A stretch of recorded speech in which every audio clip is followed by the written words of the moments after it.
குடிச்சிட்டு இருக்க இப்ப வந்துகிட்டு தண்ணி பழத்துக்கு இப்படி பேசிக்கிட்டு இருக்க. அது எனர்ஜி ட்ரிங்க்டா, அது வேற. இத செக் பண்ணி பார்த்து வாங்குனியா?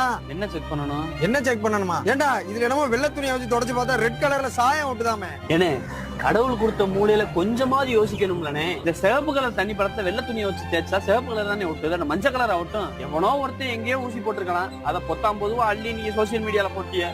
எப்பயும் 10 டன் வியாபாரம் பாக்குறவன் வாங்கி போட்ட 3 டன்னே ஓடாம இருக்கு. இன்னும் ஒரு வாரம் மட்டும் பழமும் கிடந்துச்சுன்னா மட்டும் கெட்டு அழுகி போயிடும். என்ன பண்றதுன்னு தெரியல. இப்படி எதுவுமே என்ன ஏதுன்னு தெரியாம பேசி பேசி அங்க வியாபாரத்தையும் கெடுத்துட்டிய, விவசாயி சோத்துலயே மண்ணள்ளி போட்டிய.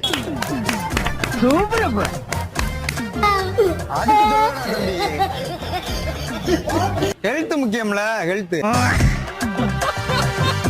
கண்ட கலையில வாங்கி திங்க முடியுமா? சரி வரவா கணேசா. Subscribe.